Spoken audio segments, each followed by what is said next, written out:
Apa bedanya neraka biasa dengan neraka jahanam? Ya, saya ulang, apa bedanya neraka biasa dengan neraka jahanam? Sekarang kita gunakan Qur'annya aja. Ya, Quran surah keempat, masih di ayat di surah yang sama, ayat 56. Ayat 56, posisi paling kanan di pertengahan di mushaf standar. Ini yang tidak menggunakan kata jahanam, cuma neraka saja. Nar. Kan yang tadi bunuh biasa tempatnya di mana? Neraka. Baik, sekarang yang kedua jahanam. Kita ambil yang neraka biasa dulu ya, sebelum ke neraka jahanam. Yang biasa dulu. Baik. Ada ayatnya? Innal ladzina kafaru bi ayatina sawfa nuslihim nara. Orang-orang yang selalu ingkar dengan petunjuk-petunjuk kami, kalau ada kata kafar, ini bukan menunjukkan orangnya. Awas, hati-hati. Bukan menunjuk orangnya, tapi pada perilakunya. Baik, tapi pada perilakunya. Jadi ada orang-orang yang perilakunya menyimpang dari aturan Allah. Maaf, kalau yang tidak beriman menyimpang, wajar karena nggak ada imannya. Saya mau tanya, ada nggak orang Islam yang menyimpang dari aturan Allah? Ada. Diajak sholat susah, dengar azan marah-marah misalnya, diajak ngaji ngajak berselisih, bisa terjadi itu ya, ada.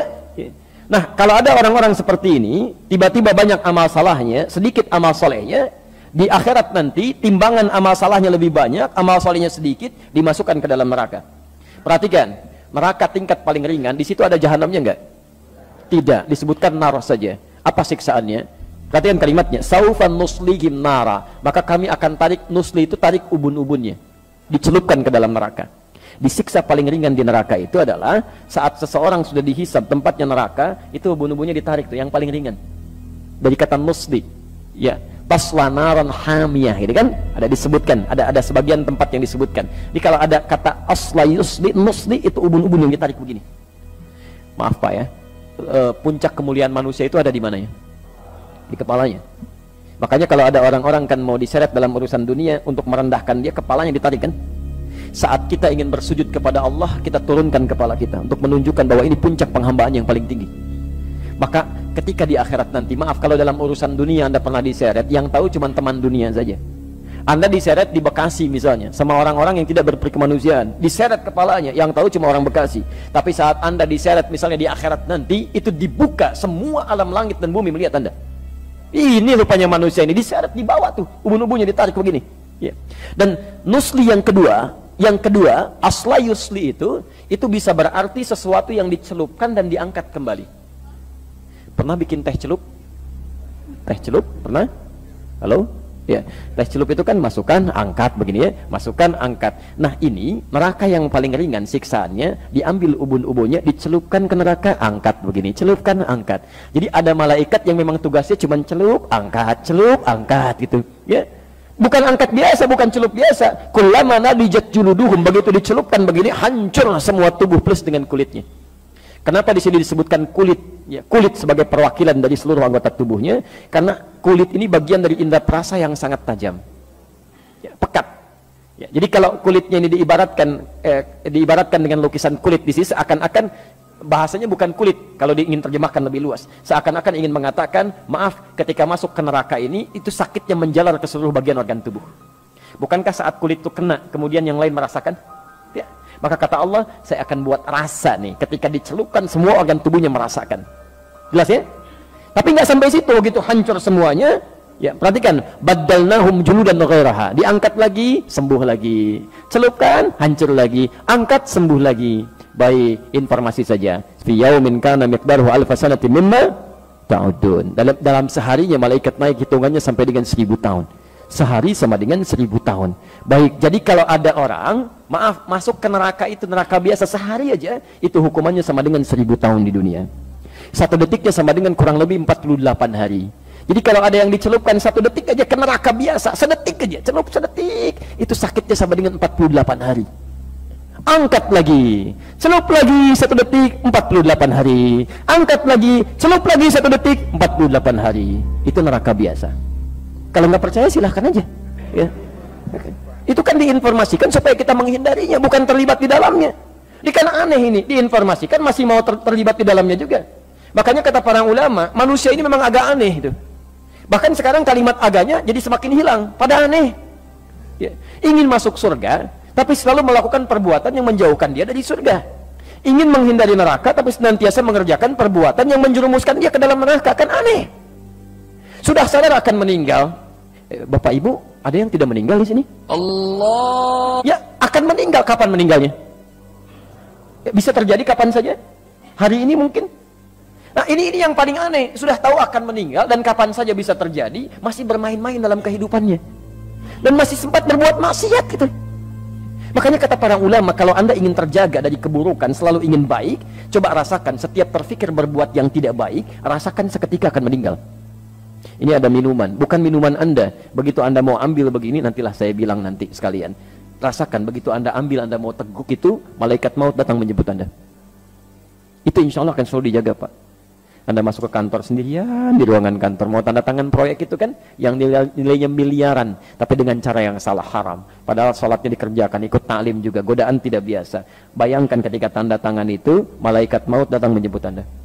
Itu paling gampang. Paling gampang. Antum kajian, temannya sedang wudhu, penanya di situ mau nulis cepet-cepet, nanti bilangnya lah gitu kan. Antum nggak ada pena, tiba-tiba ngambil pena temannya, tulis dulu gitu kan. Hati-hati, antum belum aman tuh. Ya, dianya memang sedang wudhu, Anda berniat nanti sekalian pas pulang saya bilang, tadi saya pinjam pulpen kamu gitu kan. Tapi apakah Anda bisa menjamin Anda bisa bertahan dalam kehidupan sampai dia kembali dari wudhunya? Belum tentu. Karena itu hati-hati gitu. Ya, hati-hati, bertakwalah pada Allah Subhanahu wa taala. Hidup kita itu terjamin, ya, terjamin dalam nuansa kapan saja bisa pulang. Jelas di sini? Baik. Saya kembalikan dulu ke bahasan kita sekarang. Yang di neraka biasa saja hukumannya sudah seperti itu. Bagaimana dengan neraka jahanam? Neraka jahanam itu jangan tunggu sampai ke nerakanya. Di alam kubur aja sudah mulai ditampakkan itu. Nih tempat kamu ini nih. Ya, Quran surah ke-40. Ya. Ghafir atau Al-Mu'min nanti dibaca kemudian saja, dibuka nanti dari ayat ke-45 sampai ayat 47-nya. An-naru yu'radu 'alaiha ya ghuduwwan wa 'ashiyya. Di neraka ditampilkan kepada orang-orang ini di setiap pagi dan petang. Setiap waktu neraka aja dikasihkan pada dia tuh. Tampilkan. Dan mohon maaf ya, orang-orang yang masuk neraka jahanam pernah dengar istilah ini? Masuk surga tanpa hisab, pernah dengar? Baik, itu sering kita dengar. Tapi Anda juga mesti dengar. Ada orang masuk neraka tanpa hisab. Masuk neraka tanpa hisab, saking cepatnya masuknya itu. Dalam tanda petik ya, saking cepatnya. Quran surah ke-18 Al-Kahf ayat 100 sampai 101. Posisi paling kiri sebelah atas ke pertengahan. Nah, jadi orang-orang yang masuk neraka ini yang cepat sekali, seakan-akan nyaris tanpa hisab, yang masuk itu bukan neraka biasa. Kalau neraka biasa masih ada amal, Pak. Ini amal cari-cari sampai yang sunnah-sunnahnya itu. Begitu tidak juga ketemu, banyak amal jeleknya, yang salahnya, ya sudah neraka dia. Tapi jahanam tidak. Wa aradna jahannama yawma idzil kafirina arba. Jadi saat hisab itu, proses di hari kiamat, nanti kita akan saksikan sendiri, wallahu a'lam bissawab. Saat orang mulai melihat, ya, maaf ya, ada orang yang cepat melewati syarat tuh, cepat langsung masuk ke surganya. Bahkan dari sejak nerima kitabnya, ada yang dari kanannya senang luar biasa. Ada yang mohon maaf di belakang punggungnya, ada dia merasa ketakutan luar biasa. Tiba-tiba ada orang-orang yang tegangnya luar biasa. Saya nanti di mana ya? Kitab saya di kanan atau di kiri atau di punggung di belakang saya. Tiba-tiba ayatnya turun. Udah, kamu nggak usah banyak mikir deh. Tempat kamu di sini nih neraka jahanam, nanti langsung masuk aja. Ya, capek kalau dipikirin juga. Wa aradna jahannama yauma idzil kafirina arba.